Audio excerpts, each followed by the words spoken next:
Il s'est pas adressé à des Noirs, à des femmes ou à des jeunes. Il s'est adressé à des citoyens sur la question sociale qui est essentiellement aux États-Unis, la question qui touche au rapport production-consommation, hein, et qui vraiment touche l'emploi, donc le chômage, l'industrialisation, la désindustrialisation, le dumping social sur les salaires, donc l'immigration. Il a tout, il a réintroduit tous les sujets de la bonne manière. Il a refait de la politique. Alors que toute la Absolument. gauche américaine, comme la gauche française à partir de 83, toute mon œuvre, entre guillemets, le démontre. Hein, j'ai passé mon temps à expliquer ce que c'était que l'escroquerie à gauche du glissement du social au sociétal. Hein. J'ai aussi tous les ennuis que j'ai parce que j'ai fait ce travail. Hein. Et à un moment donné, on a un type, un Américain, qui est quand même un mec qui vient de l'immobilier new-yorkais, qu'on peut considérer comme un peu vulgaire, qui a fait de la télé-réalité, qui Très a fait plusieurs fantasque avec la faillites, Trump Tower, tous les événements. qui était dans les casinos, enfin voilà, qui a pas vraiment le profil, un profil clouscardien, je dirais, hein, plus oralien que clouscardien, ce Ouais. côté un peu punk, et qui remet tous ces sujets sur la table. Et je veux dire, Trump a réintroduit le sérieux dans la politique américaine. Le sérieux Et d'ailleurs, Alain, je me permets, le sérieux, n'oublions pas surtout pour 2016, parce que en fait, en 2020, il s'était calmé sur son expression lors de sa campagne politique, lors des élections, et là on a revu un Donald Trump qui rappelle celui de 2016, c'est-à-dire un homme politique qui arrive lors des débats et qui va dire clairement, il fait, toi tu es enfin cette femme, c'est un porc, c'est une truie, toi tu es un lâche. Toi, tu es une merde. Il dit, toi, tu iras en prison si je suis élu. Il a enfoncé toutes les portes et ça correspond à une énergie vitale du peuple. C'est-à-dire, il n'y a pas le fait de vouloir mettre des formes, des petites subtilités, de vouloir faire de l'inclusivité. C'est parler de manière absolument claire et c'est ça qui avait fait son succès aussi. En plus d'expliquer qu'il venait il profitait du système avec les taxes, par exemple. Il disait, je comprends parfaitement le système et j'en profite et il l'assumait.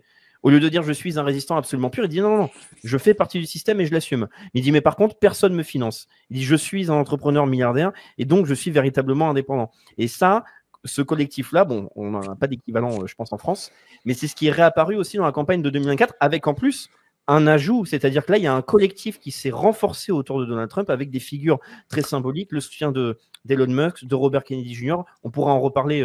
oui, oui, bah, il a pas trop apprécié non plus le coup de 2020, hein, parce que ils l'ont quand même volé comme au coin d'un bois, l'ont désigné comme le mauvais perdant, ont essayé de le foutre en tôle avec l'affaire du Capitole. Enfin, je veux dire, ils ont quand même tout essayé.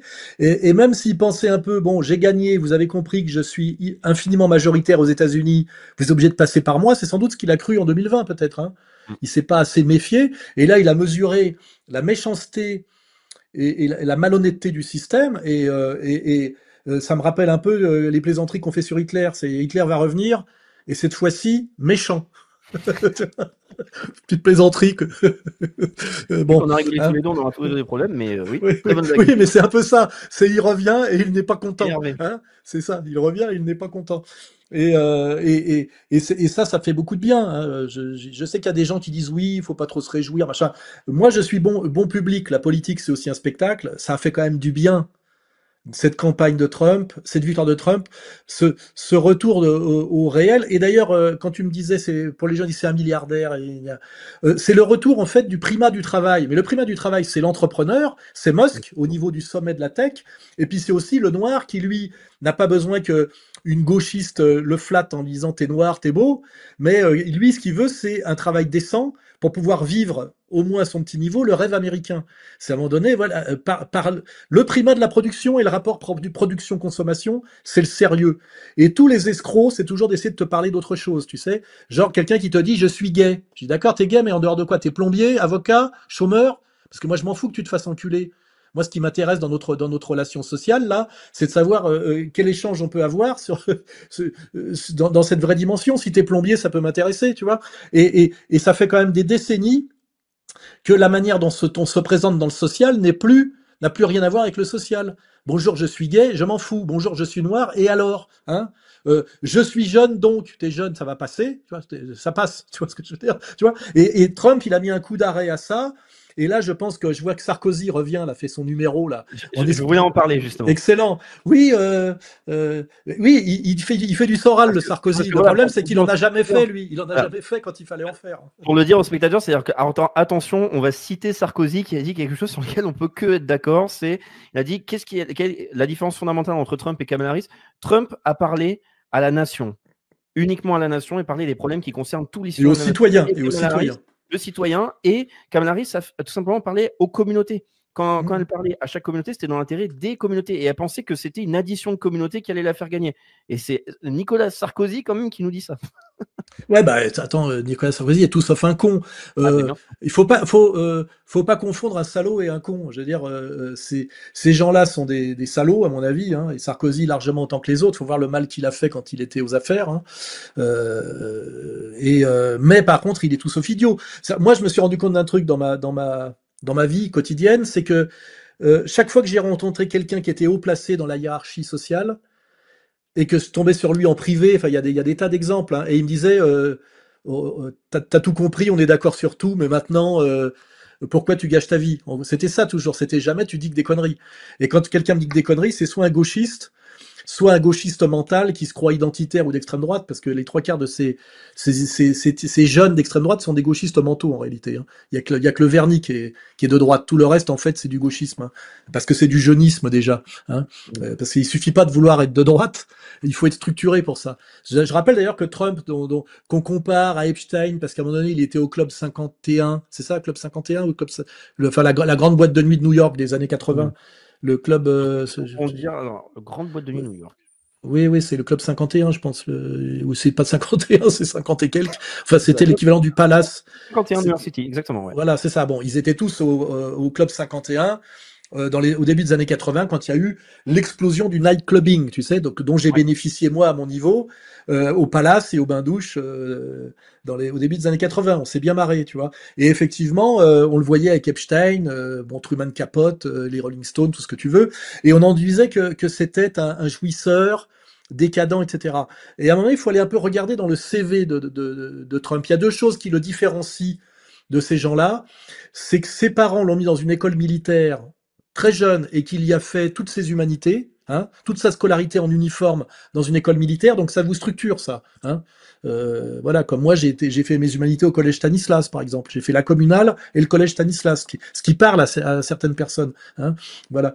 Et après en plus on lui a mis le pied à l'étrier dans dans l'immobilier new-yorkais, et il était assez compétent pour maîtriser toutes les étapes de ce que c'est que l'immobilier, y compris la visite de chantier. Hein, la gravométrie, les coffrages du béton, et ça, les gens qui le connaissent, qui ont travaillé avec lui, disent voilà, il connaît bien.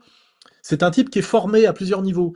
C'est pas c'est pas le fils Klarsfeld. Hein, voilà, c'est un héritier, c'est un fils à papa, c'est un mec riche, etc. Mais il est structuré. Voilà, donc il a une colonne vertébrale parce que école militaire et formation sur le terrain dans un domaine qui n'est pas que du virtuel. L'immobilier, ça, à mon avis, faut construire des immeubles. Hein.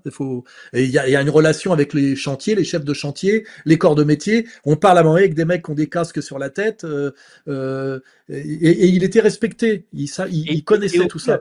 Il avait toujours montré une droiture morale importante. En tout cas, c'était un symbole important parce que il défendait des personnalités qui étaient devenues indéfendables. Souvenons-nous du Michael Jackson, Mike Tyson. Et ça a été une constante. C'est-à-dire qu'on peut critiquer Donald Trump sur plein de choses, surtout parce qu'en fait, je pense que le public français a du mal à comprendre l'esprit américain. La manière de faire un show à l'américaine, ou même d'être très sûr de soi en tant que patriote américain. C'est-à-dire qu'à chaque phrase, de dire qu'on est les meilleurs en tout. Ça peut être particulièrement énervant. Cependant, sur le côté humain, on a un historique. C'est pour ça que c'est absolument vrai. Il faut regarder le CV. Pour des sujets très importants, il a toujours été droit et moral. Et c'est ce qui, d'ailleurs, lui a apporté énormément de soutien aujourd'hui, parce que c'est une des rares critiques, en fait, qu'on ne peut pas lui faire. Je te ferai remarquer que c'est ce qu'on dit exactement de Poutine. La parole de Poutine vaut quelque chose. Dans des périodes très troublées où il fallait naviguer à vue, il était fiable pour sa parole donnée, et c'est d'ailleurs pour ça que les oligarques, à un moment donné, ont commis l'erreur fatale pour eux de lui donner les clés de l'armurerie.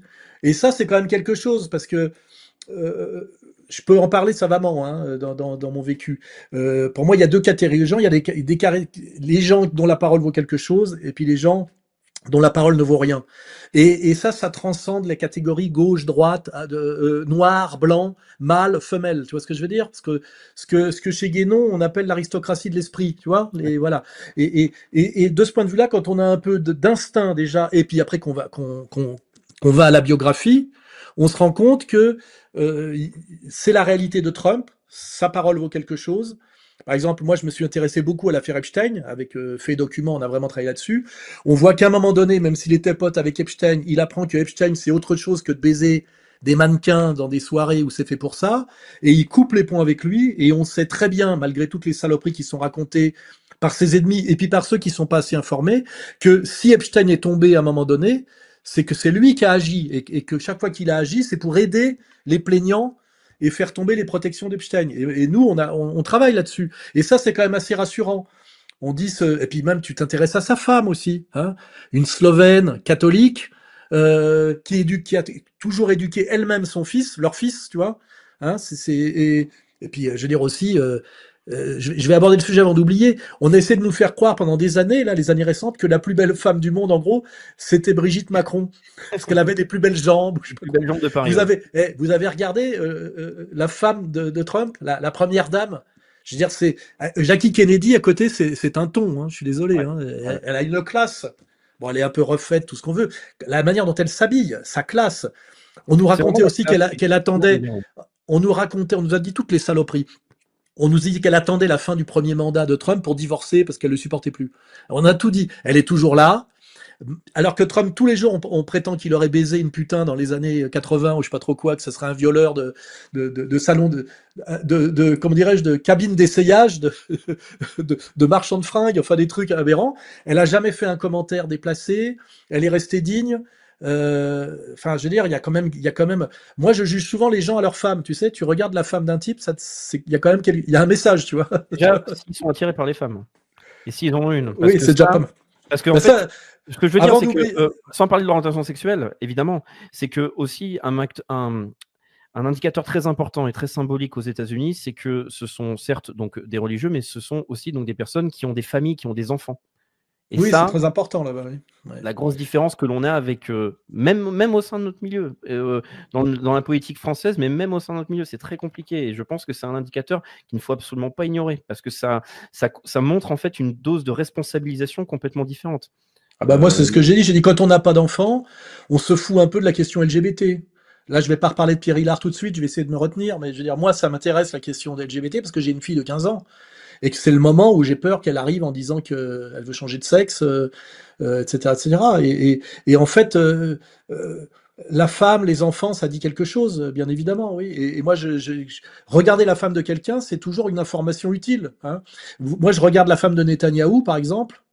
Et je me dis, je comprends pourquoi ces gens-là ne mangent pas de porc, quoi.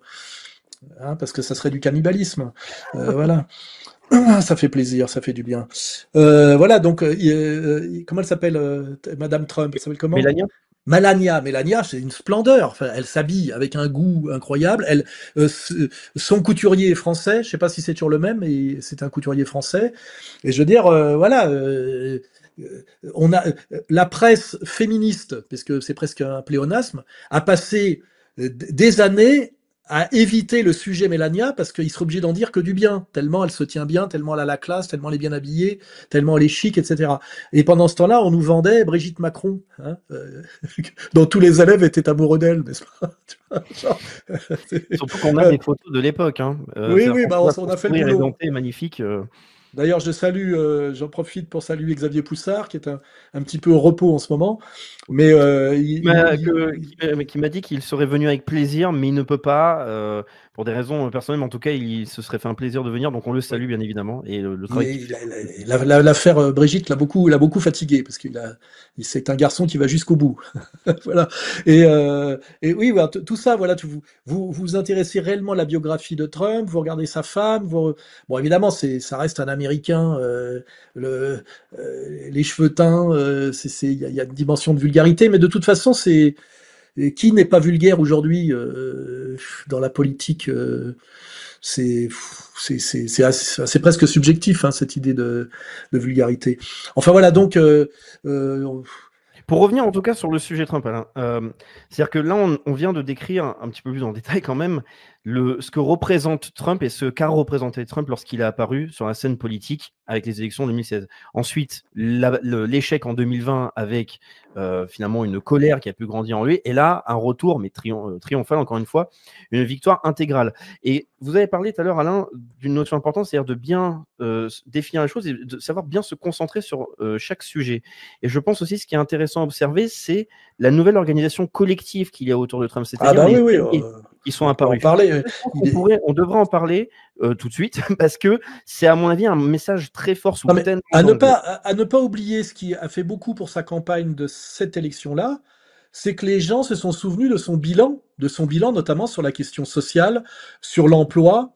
Il avait, malgré le Covid, on peut se demander si même le Covid n'a pas été inventé pour bousiller le bilan économique de Trump.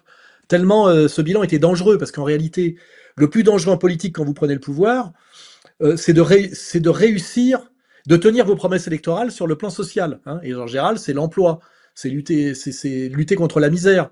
Je rappelle que si un homme politique du XXe siècle est tellement gênant encore aujourd'hui, c'est un certain Adolf Hitler, c'est qu'en 33, il avait annoncé quelque chose, en 33 il a pris le pouvoir, et en 37 c'était fait. C'est-à-dire qu'il avait sorti l'Allemagne d'une crise économique et sociale, d'une noirceur bien supérieure à celle dans laquelle on est en ce moment.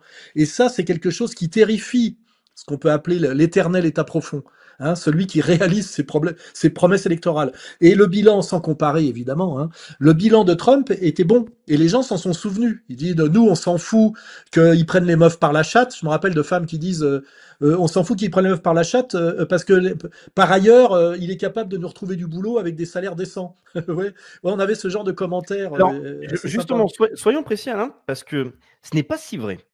C'est-à-dire qu'il faut quand même se dire qu'il y a, et ça s'est répercuté aussi en 2020, en plus de la triche évidente électorale, il y a eu énormément des déçus de Donald Trump. Ça a composé un groupe assez important qui d'ailleurs ont rejoint les personnalités indépendantes comme Robert Kennedy Jr. Mais il y a eu des déçus du Trumpisme. Ce qui a fait la différence, c'est que entre les promesses de Trump et ce qu'il a appliqué avec des résultats qui n'étaient pas forcément toujours positifs face à ses promesses, il y a eu après le contraste avec la politique de Biden. Ah bah oui, mais c'est comme ça qu'on juge, hein, excuse-moi. C'est comme ça. Mais La par contre, il politique, faut c'est le rebondir lieu du sur moins les déçus. pire. C'est le lieu du moins pire. C'est que les gens ont pu comparer, et puis surtout la direction dans laquelle ça allait, notamment au niveau des critères qui sont très importants pour le peuple, qui est la sécurité et la délinquance. Hein. Faut pas oublier que sujet méprisé par nos gauches bourgeoises, encore plus d'ailleurs que par la droite bourgeoise, hein, paranoïa complotiste, populisme, etc. Les questions d'insécurité touchent en premier lieu le peuple, parce que les riches ont les moyens de se protéger. Ils ont les moyens des milices privées, des quartiers protégés, etc. Et la manière dont on a méprisé, en France aussi, hein, depuis 83, dont la gauche bourgeoise a méprisé les questions de sécurité, qui étaient au cœur de la montée du Front National, je le rappelle, ça aussi, ça a joué beaucoup, c'est que sous l'emprise Biden, ils sont allés de façon de plus en plus délirante sur le mépris de ces questions de sécurité. Hein, puisque je crois qu'ils ont même, en Californie, il avait établi qu'il n'était pas question de poursuivre un délinquant si son préjudice était inférieur à 900 $ ou je sais pas trop quoi. C'était devenu Selon les États et potentiellement les États démocrates. Oui. oui, oui, oui, et ça terrifie quand même le peuple. Hein. L'impunité délinquante terrifie le peuple. Alors que pour les riches, il y a toujours ce côté spectaculaire. Hein. C'est ce que je dis, c'est que quand le monde qui s'effondre ne vous tombe pas sur la gueule, ça devient un spectacle. Et il y a des gens qui aiment Vraiment. il y a des gens qui aiment les spectacles grandioses. Je me rappelle, je m'engueulais avec des cons déjà à l'époque, au milieu des années 80. Alors qu'on était tous de gauche à l'époque, à des gens qui trouvaient que c'était marrant, tu sais, la transformation de la France des SDF avec le début des migrants, parce que c'était haut en couleur, je me rappelle. J'avais un Bon. connard, il est mort depuis, il me disait c'est haut en couleur. Haut en couleur, ça voulait dire misère, délinquance et chaos. Et lui, il trouvait ça haut en couleur. Hein. C'est quoi? C'est de la gauche caviar de l'époque? Oui, gauche caviar, oui, c'est proche de Ouais. Bernard-Henri Lévy, hein, proche de Bernard-Henri Lévy. D'accord. Et ça m'avait rendu dingue dans la conversation, parce qu'on par ailleurs, le type venait du même monde que moi, quoi. Et il trouvait ça haut en couleur. Je me rappelle d'ailleurs qu'à une époque, le mot racaille était un qualificatif positif. Quand ils ont déferlé sur Bastille, toute la moyenne bourgeoisie bobo s'extasier sur les racailles, parce qu'il y avait ce côté sauvagerie, tu sais, sauvagerie nègre quelque part, tu sais, c'est un peu comme toute proportion gardée, Leni Riefenstahl qui prend en photo, tu sais, les guerriers Maasai, tu vois, il y Ah avait ce oui. côté, alors que c'était quand même des délinquants misogynes, profondément anti-français, qui participaient déjà à un ensauvagement. Et je te rappelle que mes premières prestations médiatiques, si tu te rappelles, quand j'étais à côté d'Anouk Aimé, je parlais du fascisme des banlieues. C'est pour ça que j'aime pas qu'on me donne aucune leçon d'identité. Aucun identitaire me donne des leçons là-dessus. J'ai écrit là-dessus en 2002 déjà, et mes ennuis venaient de là. J'ai dit, si on peut parler du fascisme aujourd'hui, c'est pas la réaction du Front National, c'est la fascisation des banlieues par la délinquance ethnique. C'était ça mon propos. Et que la gauche regardait ailleurs parce que pour des raisons ethnographiques, les critères moraux ne devaient pas être les mêmes. C'est genre, en gros, on peut comprendre qu'un type venu d'ailleurs soit délinquant parce que c'est pas la même société. C'est ce que d'ailleurs, tu sais, les connasses violées en Allemagne, quand elles veulent pas porter plainte contre les violeurs migrants, disent je veux pas nourrir le propos d'extrême droite, Mais ça mais a qu'il été faut présent. comprendre, Oui, mais il c'était faut présent en comprendre leur France, culture n'est en pas la Italie. même. Leur culture n'est pas la même. Tu Même vois, il ne veut pas donner du grain à moudre à l'extrême droite, parce qu'en plus, il y oui, a une oui, montée d'extrême droite. Donc ça, bien sûr, mais et c'est ça oui. qui est intéressant avec les élections américaines, c'est que c'est un message clair qui est envoyé pour dire que, d'ailleurs, ce que Elon Musk lui-même appelle le virus woke, c'est Mhm. assez. C'est stop. C'est la question qu'on se posait, c'est est-ce qu'il allait avoir un virage radical ou alors est-ce que tout allait continuer de par la puissance de domination. Et c'est là, et j'aimerais qu'on parle un petit peu des entourages et des symboles. On a donc Elon Musk qui est apparu et qui a représenté quelqu'un qui, avec sa puissance financière, qui est en plus lié en partie à l'État quand on regarde son Oui, oui, parcours, bah X, voilà, sauve la liberté SpaceX. d'expression. Voilà, SpaceX, c'est la NASA, hein. Enfin, je veux dire, c'est des commandes d'État, hein, bien sûr. exactement. Non, ce qui est marrant, Donc, c'est chez Trump, c'est que la plus grande opposition à Trump, qui pilote, comment dirais-je, le discours woke et cancel, mais par le haut, c'est la Silicon Valley. Hein. C'est-à-dire, ces gens-là sont des cerveaux supérieurs parce que c'est ceux qui maîtrisent la tech et l'avant-garde de la tech. Et en même temps, ils sont woke et cancel, ce qui était très gênant. Et à un moment donné, Elon Musk, qui est au sommet de ça, dit non, non, moi je suis avec Trump. Donc il met un coup d'arrêt à cet amalgame très gênant que les gens les plus intelligents d'Amérique sont gauchistes. Tu vois, c'était ça l'idée. Hein. Pareil, Trump est le candidat des Républicains. En face, le camp démocrate vit toujours sur le prestige de Kennedy, hein, les deux frères Kennedy. Et puis d'un seul coup, le dernier héritier Kennedy dit moi je rejoins Trump.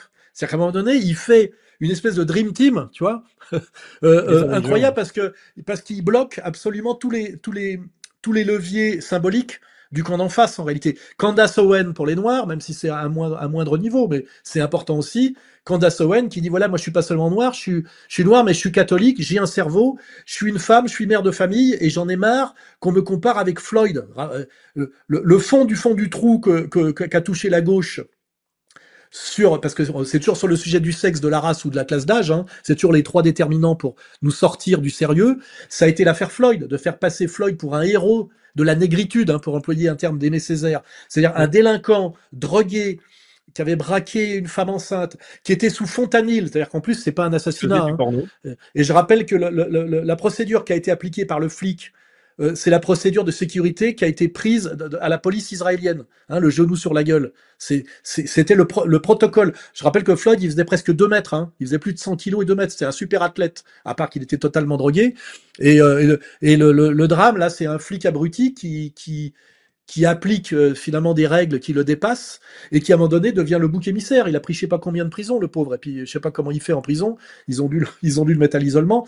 Mais je veux dire, l'affaire Floyd, quelque part, a joué pour l'élection de Trump, parce que je pense que Bien beaucoup, évidemment. beaucoup de Noirs intelligents, hein, ça existe, hein, contrairement à ce que croit la gauche qui les manipule, se sont dit, attends, la gauche nous dit que notre héros, c'est Floyd, et que c'est ça notre avenir, on est tous des Floyd. C'est-à-dire, à un moment donné, si tu es père de famille, que tu as des gosses, notamment des fils, et si tu as un cerveau à peu près structuré et que tu n'es pas un délinquant professionnel, mais que tu t'inscris dans le monde de la production, quoi, hein, tu fais ta part de boulot, et ben ça coûte très cher à la gauche. Sur le court terme, ça fait des graffitis sur les murs et ça fait des incendies. En plus, ça fait du chaos social. Mais je pense que tout ça, ça a bénéficié à Trump. Hein. On Et voit Alain bien. aussi, n'oublions pas, parce que là, il y a les répercussions dans les rues de Black Lives Matter. Mais n'oublions pas que c'est-à-dire les organisateurs et les responsables de Black Lives Matter, après, ont été pointés du doigt parce qu'ils étaient financés massivement. Il y avait des villas Ah oui, oui, dans oui, des oui, zones où il n'y détournement avait de pas pognon. d'insécurité, où il n'y avait pas d'Afro-Américains. C'est-à-dire qu'avec le temps, encore une fois, les masques sont tombés et ça a été vivement pointé du doigt.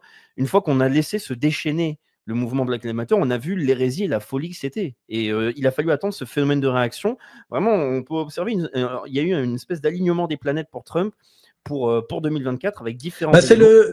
Tu sais, c'est le slogan qu'on avait avec Dieudonné, là, c'est trop, tu sais, à un moment donné, trop, c'est trop. Et s'opère, tu as une accumulation de contradictions internes, et puis à un moment donné, il y a le processus hegelien, tu sais, du saut qualitatif. Et que là, on est arrivé à un moment donné au saut qualitatif Trump parce que trop c'est trop. Moi tout ça c'est dans mes bouquins. Si tu lis le dernier, comprendre l'époque, pourquoi l'égalité, j'appelle ça l'égalitarisme fou. Tu sais, dans la dérive du social vers le sociétal, où à un moment donné, le principe d'égalité, donc de compensation, parce que c'est l'égalité sur la durée, ça s'appelle la discrimination positive, les réparations, etc. On voit d'où ça vient, hein. On voit où est la matrice. Hein. On va chercher Soros, on va chercher Shoah, et on voit d'où ça vient. Hein. Et à un moment donné, ça va tellement loin qu'on est dans la folie. Et à un moment donné, la folie, qui est une gestion dysfonctionnelle du réel, hein. Faut pas oublier que la folie poétique, c'est bien joli quand c'est Antonin Artaud, mais la folie au quotidien et la folie de masse, on peut parler aussi de la cérémonie d'ouverture des Jeux Olympiques, hein. C'est ce que j'ai appelé le problème de la transgression de masse. Moi, je suis pour la transgression marginale, c'est là où sont les avant-gardes artistiques, c'est ce que j'appelle la différence entre le carnaval et la Gay Pride, tu vois ? Alerte Info. Géopolitique profonde prend sa place dans le paysage médiatique français. Bonsoir à tous, vous êtes sur Géopolitique profonde, la chaîne qui est là pour remplacer les médias subventionnés. On investit maintenant la rue et on veut vous entendre. Le gouvernement de M. Macron nous a obligés et nous a enfermés chez nous. Mais on a besoin de votre soutien. Alors cliquez sur le bouton j'aime pour nous soutenir.